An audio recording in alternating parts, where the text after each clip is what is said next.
Sifat cewek yandere bisa serem, bisa sedih, bisa gila, bahkan bisa lebih gila dari seorang stalker. Apalagi gambaran cewek yandere itu biasanya dibalut gitu cuy dengan cewek idaman semua orang. Gak ada deh cewek yandere yang jelek di cerita yang pernah gue baca gitu cuy. Malahan bisa menjadi tipe gue banget. Oleh karena itu gak heran jika cowok jomblo yang suka ngehayal dicintai secara mati-matian sama ceweknya itu nonton video ini. Enggak cuy, lupakan. Cuma di sini gue nemuin cerita yang dari lagi yang seperti gue omongin tadi cuy. Kalau nih cewek bener-bener modis, cantik dan perhatian layaknya Dewi dari surga. Padahal ia adalah cewek yandere. Judul manganya The Story of How the Girl of My Dream Was a Stalker. Ceritanya ada Fujimori yang bisa dibilang cowok pecundang. Ia kehilangan baju olahraganya dan di saat ia ingin mencarinya, ia bertemu Kurumi. Alamak, waifu aing. Yang ngebuat Mori ini terpukau karena ya emang secantik itu dan sekaligus jadi impian Mori punya cewek kayak si Kurumi. Selainnya cowok pecundang, ia terjatuh cuy setelah tertabrak dengan teman-temannya. Parahnya lagi, semua temannya itu lupa sama namanya Fujimori karena mereka susah untuk nginget nama dari seseorang yang selalu murung seperti dirinya. Lalu kita dikasih lihat Kurumi yang pulang ke rumahnya. Di kamar Kurumi dipenuhi banyak foto cuy. Dan foto itu adalah foto dari Fujimori. Gak hanya foto, Kurumi juga punya koleksi seperti bekas tisu dari Fujimori, bahkan juga rambutnya. Serta baju olahraga yang Mori cari ternyata sengaja diambil oleh Kurumi untuk dicium berkali-kali dengan bilang, "Fujimori, aku mencintaimu." Keesokan harinya kita ditampilin Mori yang panik karena ia tuh lupa sama penghapusnya. Secara tiba-tiba Kurumi menjatuhkan penghapus di depan mejanya gitu coy. Mori sangat terkejut dan seneng karena cewek idamannya sangat perhatian sama dirinya. Karena melihat ia itu kesusahan, Kurumi membantunya bak seorang dewi gitu. Namun di sisi lain Mori masih diejek sama teman-temannya yang bilang kalau sifatnya itu sangat pengganggu cuy. Dengan murung seperti dirinya itu sangat menjengkelkan. Sontak membuat Mori ini ngerasa kalau sepertinya Kurumi juga meminjamkan penghapusnya karena ia merasa terganggu sama sifatnya si Mori. Padahal Kurumi bener-bener bahagia dengan sisa penghapus yang dipakai oleh si Mori. Ia bener-bener suka sampai-sampai penghapus itu jadi tambahan koleksinya. Saat hari Minggu, di tengah keramaian Mori telah berbelanja beberapa hal dan tanpa sengaja melihat Kurumi dengan pakaian modisnya. Ia bener-bener seneng bisa bertemu Kurumi dengan pakaian santainya cuy. Keinginan kecil Mori muncul untuk menyapa Kurumi, cuma ia teringat omongan dari teman-temannya kalau orang yang murung seperti dirinya bisa ngerusak hari libur seseorang. Dan karena ia nggak ingin mengganggu hari libur dari Kurumi ya kan, Mori memutuskan untuk pergi aja dan tidak mengganggu liburan dari si Kurumi.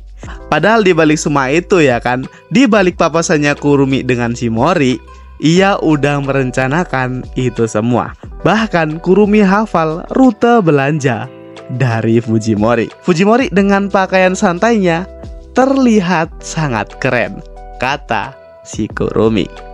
Keesokan harinya Mori ingin merubah dirinya. Ia punya harapan ingin mengucapkan selamat pagi kepada si Kurumi cuy. Oleh karena itulah ia berlatih di pagi hari. Cuma saat ia berlatih malah muncul temannya cuy, yang ngebuat ia dan temannya sama-sama terkejut gitu. Dan ya lagi-lagi karena hal yang kurang enak datang ke si Mori ngebuat ia ini jadi agak ragu cuy untuk ngucapin selamat pagi kepada cewek idamannya yaitu si Kurumi. Padahal saat ia berlatih tadi udah direkam gitu cuy sama si Kurumi, dan di rumahnya ia memutarnya berkali-kali serta Kurumi gunain sebagai alarm bangun tidur cuy.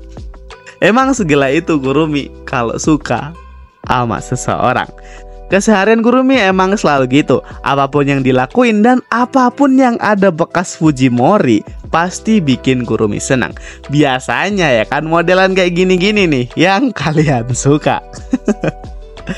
Keesokan harinya Mori berbincang sama Yamamura. Yang mereka ini sedang berbincang kalau Yamamura udah pernah menarik perhatian 10 gadis. Ya walaupun gua tahu kalau itu bohong cuy. Bodohnya Mori malah kepancing gitu dan percaya-percaya aja sama yepingnya si Yamamura. Dan intinya jika ingin menarik perhatian cewek, pastikan kau ingin berbicara dengannya, kata si Yamamura. Dan saat kau berbicara dengannya, kau harus membicarakan hal yang kau suka dengan penuh gairah, yang nantinya cewek tersebut bakalan ingin berinteraksi dengan dirimu. Langsung aja cuy, dipraktekin sama si Mori dengan suara kerasnya. Kalau dia bilang, akhir-akhir ini aku suka sama cerita isekai, dan aku juga bermain game Legend of. Sebelum itu semua berlanjut, Yamamura bertanya, jangan bilang kau sedang mengincar Kurumi, kata si Yamamura. Mori nggak bisa bohong sama wajahnya cuy. Cuma Yamamura dengan songong bilang jika itu aku mungkin bisa, tapi kau tidak mungkin punya kesempatan. Dengan gelagat menghibur si Mori, Yamamura mengajaknya mampir ke toko buku nanti sepulang sekolah. Padahal Kurumi saat pulang sekolah membeli beberapa buku yang disebutin oleh Mori sebelumnya gitu cuy. Dan di sisi lain Mori juga dapetin buku waifunya. Serta ia juga punya pikiran, gimana kalau aku bilang karakter ini mirip sekali dengan Kurumi. Jangan lakukan hal itu. Menurutnya itu pasti menjijikan, kata si Yamamura. Ya padahal Kurumi itu tertarik banget sama apa yang disukai oleh Mori. Besoknya ternyata waktunya untuk rolling tempat duduk cuy. Dan beruntung banget si Mori ini dapat tempat di belakang gitu. Tanpa sengaja ia bersebelahan dengan si Kurumi cuy. Mori sangat shock dan beranggapan apakah ini awal dari kedekatan mereka berdua. Karena saking saltingnya ia menyabak Kurumi dengan brutal cuy. Sampai-sampai mejanya ini berantakan gitu. Karena hal itu suasana jadi sedikit canggung. Mori bener-bener terdiam dan bingung harus bagaimana lagi. Cuma Kurumi ngejawab kalau dia udah tahu kalau mereka akan bersebelahan. Cuma si tukang onar datang kalau dia terjebak di bangku depan dan meminta tuker sama si Mori. Ya walaupun minta tukernya agak maksa sih, sambil mengejek Mori juga cuy kalau Kurumi ini nggak mungkin seneng bersebelahan dengan orang yang selalu murung seperti si Mori ini. Awalnya Mori diam aja, cuma karena ini kesempatan emasnya bisa deket sama si Kurumi, Mori menolaknya cuy, sampai nimbulin sedikit keributan di kelas. Lalu saat pulang Kurumi kelihatan sangat lemes cuy. Kini ia dapat koleksi baru, yaitu sebuah kupon tempat duduk dari si Mori, yang ia dapetin gara-gara Mori ini menyapanya secara brutal tadi cuy. Ngebuat kupon tempat duduknya berpindah di bangku Kurumi, yang secara diam-diam ia menyimpannya gitu. Dan sekarang kita kedatangan karakter baru yang namanya Fukada. Kayak kenal. Kita panggilnya Tomomi aja cuy. Kalau Amy nanti bahaya ya kan. Dia ini terkenal sebagai cewek sederhana yang menawan. Ia juga sering banget manfaatin pesonanya demi meminta sesuatu dari cowok lain gitu cuy. Dan pas banget ya kan targetnya Yamamura. Pantes aja gitu cuy kalau kemarin ia kegeeran banget saat cerita kepada si Mori. Setelah itu ia ngegandeng Kurumi dari belakang, yang ngebuat mungkin dompet atau apalah itu dari Kurumi terjatuh cuy. Saat dilihat kok foto cowok ya kan. Dan dilihat-lihat lagi itu foto si Mori yang terkenal sebagai pria murung di sekolahnya. Ia bertanya, apakah kau mengambil ini dari jalan? Dan ternyata wajah dari Kurumi udah sepenuhnya memerah karena malu cuy. Tomomi yang melihat itu masih khawatir dan curiga apa yang sebenarnya terjadi. Saat dicek lebih dalam lagi ya kan, malah ngebuat foto-foto Mori bener-bener bertebaran di mana-mana, yang ngebuat Tomomi berpikir apakah Kurumi merencanakan sebuah pembunuhan. Beberapa saat kemudian Tomomi benar-benar frustasi dan bertanya apakah Kurumi benar-benar suka sama pria murung seperti si Mori. Padahal di bayangan Tomomi itu cowok yang sangat menawan yang cocok buat si Kurumi. Karena ia masih gak terima, akhirnya Tomomi mengajak Kurumi untuk bertemu sama orang yang ada di foto tadi. Singkat cerita, ia sampai di kelasnya saat melihat si Mori yang bener aja mau berekspektasi gimana ya kan. Tomomi gak berhenti-hentinya untuk menyuruh Kurumi untuk sadar dan bangun dari tidurnya karena ia masih gak percaya kalau orang yang disukai temennya adalah si Mori. Karena udah muak, Tomomi langsung masuk ke kelas tersebut cuy, dan langsung aja ia memanggil Fujimori.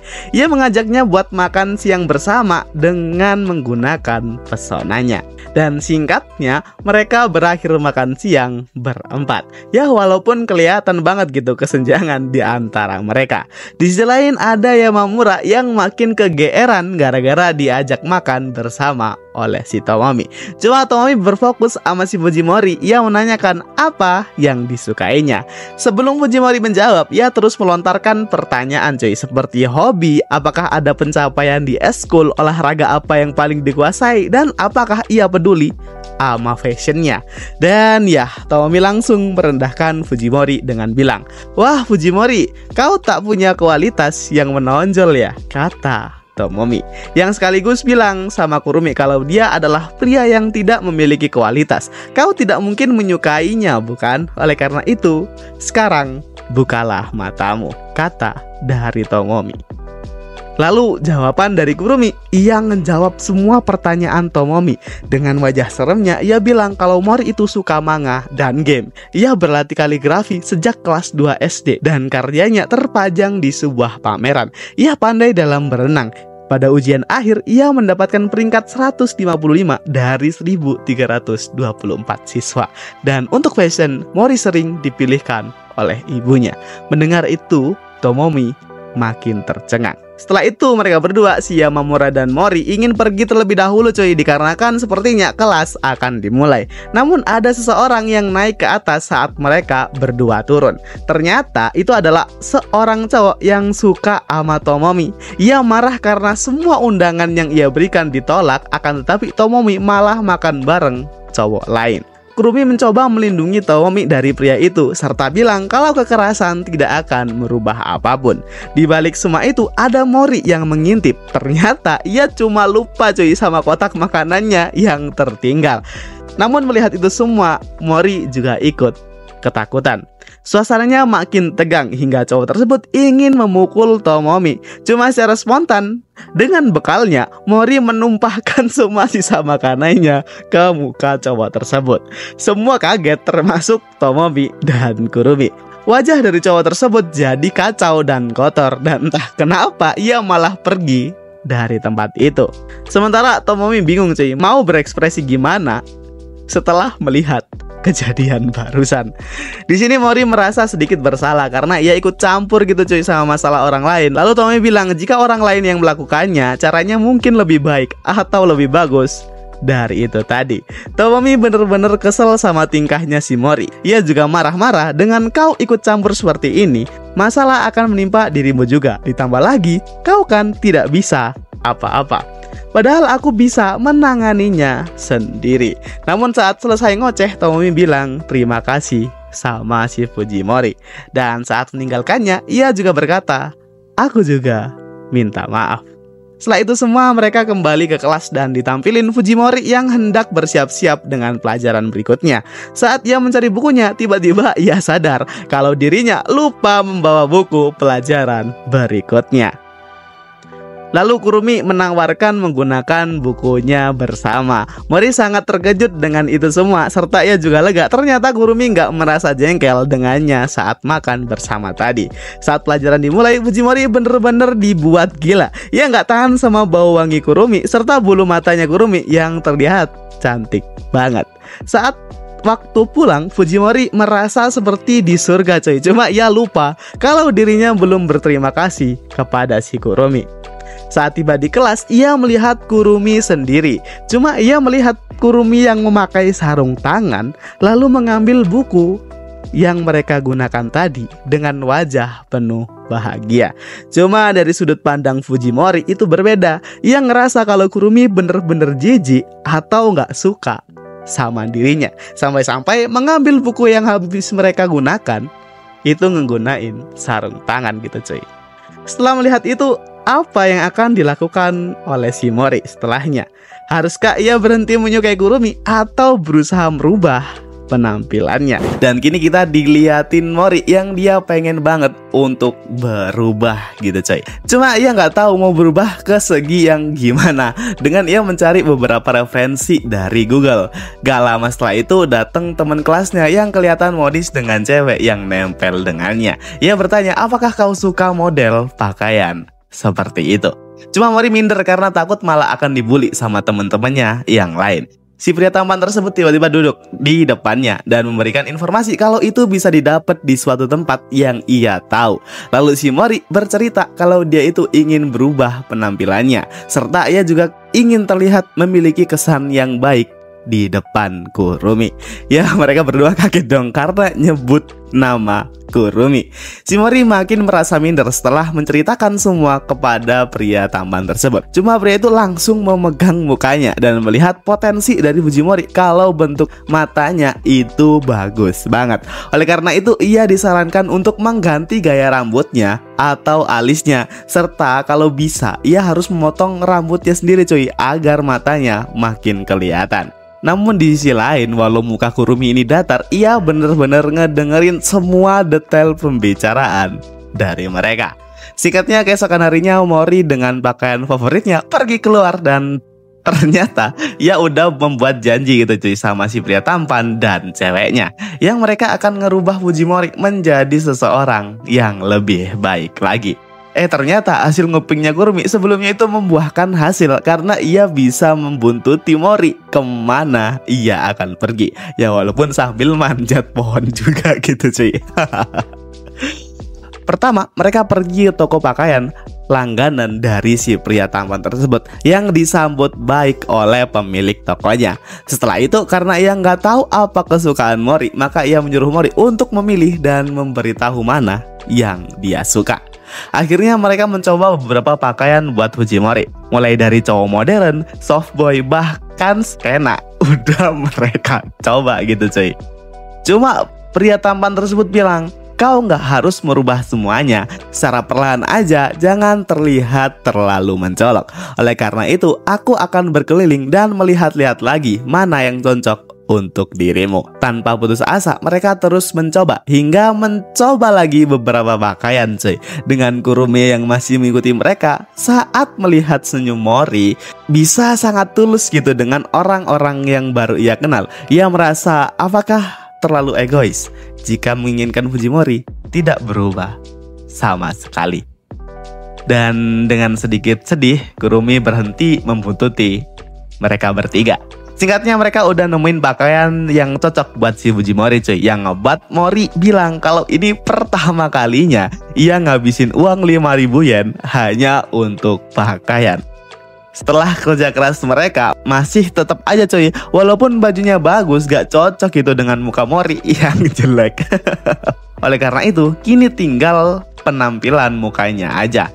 Setelah mereka keluar dari toko, kini udah selesai cuy. Cowok tampan tersebut membantu si Mori dan urusan wajahnya ia serahkan langsung kepada si Fujimori sendiri. Saat mereka akan pergi, Mori mengumpulkan keberaniannya dengan bilang kalau namanya adalah Fujimori. Maaf kalau aku membuat kalian tersinggung, cuma aku ingin kalian memanggil dan mengingat namaku.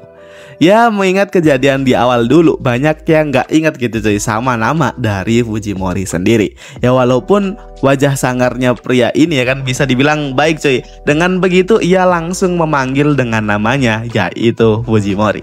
Fujimori, sampai ketemu minggu depan. Hanya dengan itu aja ngebuat Mori sangat bahagia dan ia ngerasa sekarang memiliki teman baru. Terima kasih untuk hari ini, kata si Fujimori. Bertepatan banget gitu kalau minggu depan adalah tur sekolah. Ia memotong rambutnya sendiri cuy. Kalian gak salah dengar, ia sendiri yang memotong rambutnya dengan panduan di Google yang ia baca. Waktunya telah tiba, kini ia muncul dengan tampilan yang sedikit berbeda yang ngebuat semua orang melihatnya bukan karena sangat keren, melainkan sangat takjub dengan bentuk dirinya yang mirip banget gitu cuy sama Nobita.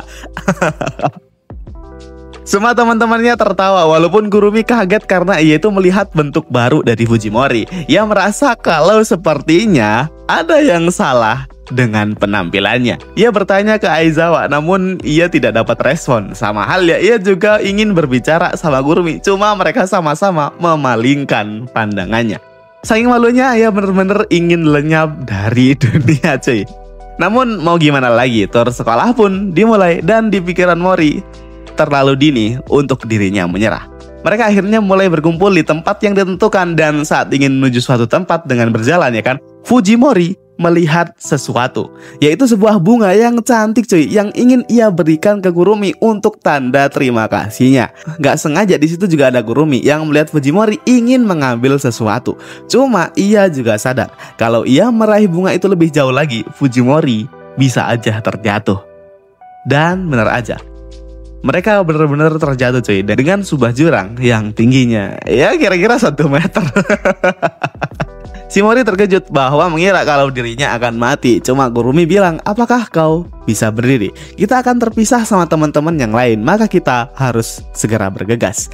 Saat mau berdiri, Mori kesakitan yang ngebuat Kurumi khawatir dan bertanya, kenapa kau menyimpang dari jalan yang seharusnya? Mori langsung teringat dengan bunga yang ia ambil sebelumnya cuy, dan menunjukkannya kepada si Fujimori. Kepada si Kurumi. Saat ia menunjukkan bunganya udah rusak cuy, dengan kelopaknya yang udah terjatuh karena tertiup angin, yang ngebuat suasana canggung sebentar. Lalu Mori dengan senyum bilang, maaf, aku masih tidak berguna seperti sebelumnya bukan? Maaf, aku benar-benar minta maaf, sambil ia nggak bisa menahan tangisannya. Ia terus mengucapkan kalimat maaf ke Kurumi sambil mencoba menghentikan tangisannya cuy. Serta ia bilang, tolong jangan benci aku. Melihat itu Kurumi mengingat dirinya yang dulu. Di sini kita sedikit flashback kepada Kurumi kenapa ia tidak punya ekspresi. Awalnya saat ia kecil banyak teman-teman yang bersamanya karena ya emang si Kurumi ini cantik cuy. Cuma latar dari keluarga Kurumi sendiri tidak bisa dibilang baik-baik aja. Ayahnya menghilang entah kemana. Mulai dari situ ia sering terlihat murung dan karena itulah ia dijauhi oleh teman-temannya. Namun ia nggak bisa seperti ini terus-menerus. Ia harus bisa menutupi dirinya yang sebenarnya dengan sebuah senyuman. Semakin keras aku membunuh diriku sendiri, maka lebih banyak orang yang akan menyukaiku. Setiap hari ia mempersiapkan dirinya untuk bisa tersenyum kepada semua orang hingga ia bertemu seorang pria. Iya, itu adalah si Fujimori. Yang walaupun ia dikelilingi banyak orang, diajak bermain sama teman-temannya yang lain, ia masih menolaknya. Karena game dan manga yang ia mainkan lagi seru-serunya gitu. Kurumi sadar kalau pria tersebut terus seperti itu, maka ia tidak akan memiliki seorang teman. Dan saat di rumah, ayahnya menelpon dan itu bukan kabar yang baik, melainkan itu kabar perceraian kedua orang tuanya. Ibunya sangat marah karena Kurumi tahu senyuman bisa membuat ia dicintai. Ia tersenyum di depan ibunya yang marah, yang berujung ia keluar dari rumahnya dengan tangan yang memar akibat pukulan dari ibunya. Lalu ia ke taman dan melihat Fujimori yang bisa tertawa walaupun sendiri. Gimana? Ia bisa terlihat sangat bahagia. Hei, kenapa kau selalu sendirian? Apakah kau benar-benar tidak memiliki teman? Ucap dari Kurumi. Memang awalnya Fujimori benar-benar gak bisa berinteraksi dengan orang lain. Intinya mereka berbincang kalau Kurumi itu bilang cuy kalau ia sendiri, ia tidak bisa memperhatikan sekitarnya. Fujimori menjawab, kenapa aku harus melihatnya? Apakah itu penting? Lalu ia juga menjelaskan apa yang ia mainkan, apa yang ia baca dengan wajah berbinar-binarnya. Ia terus berbicara tentang cerita karakter yang ada dalam gamenya dan sebagainya. Manga atau game bukanlah itu keren bisa menghabiskan waktumu dengan sesuatu yang kau suka. Mendengar itu, Kurumi sadar Aku ingin menghargai perasaanku sendiri yang sebenarnya, ucap Fujimori dengan senyum tulusnya. Kurumi sadar bahwa sosok Fujimori adalah sosok seorang yang ia inginkan selama ini ada dalam dirinya. Kita kembali ke Fujimori yang menangis. Ia bilang kalau aku berpikir kalau Kurumi akan membenciku karena sesuatu yang aku usahakan dan sesuatu yang aku lakukan berakhir dengan kegagalan. Jadi wajar aja jika Kurumi akan membenciku. Sebelum Mori bilang lebih banyak, Kurumi menghentikannya. Dia bilang, aku tidak membencimu. Kau memang beberapa kali gagal, cuma kau tidak pernah menyerah tentang apa yang sudah kau lakukan. Aku udah gagal dengan banyak hal dan aku hidup dengan menyembunyikan diriku yang sebenarnya. Menurutku kau sangat luar biasa, Fujimori, kata Kurumi. Fujimori, kau adalah seseorang yang aku pandang. Mendengar itu semua, Fujimori benar-benar baper gila. Cuma secara mengejutkan ada Aizawa dan ceweknya memergoki mereka berdua dan menyuruh mereka segera kembali ke dalam barisan cuy. Mereka akhirnya bercanda sambil mengatai Fujimori seperti Nobita oleh teman-temannya. Di samping itu semua, Kurumi mengambil bunga rusak yang diambil Fujimori tadi, yang akan ia simpan. Aku merasa aku udah mulai dekat dengan Kurumi, gadis impianku. Dan manganya berakhir di sini cuy. Gimana? Bagus gak makanya? Di sini kita dapat pelajaran penting cuy. Sebenarnya kita yang udah lama ngejomblo bukan waktunya buat kalian menyerah gitu. Terus aja kalian jadi diri sendiri, terus melangkah maju dan niscaya cewek yang dere akan menghampiri kalian. Ya, di balik serem dan kerennya Kurumi, ternyata juga ada masa lalu yang kelam gitu. Jadi gimana menurut kalian? Apakah kalian puas dengan endingnya? Jika kalian ada manga baru, kalian bisa komen tentunya di kolom komentar. Jadi segitu dulu pembahasan manga ini dari gua. Udah gua bahasin manganya sampai selesai. Sekarang giliran kalian like videonya, tekan tombol subscribe-nya, dan komen terima kasih Min. Biar gue tahu siapa aja yang nurut sama perintah kocak gua ini coy. Jadi ya, so gua Ramstaku. Thank you.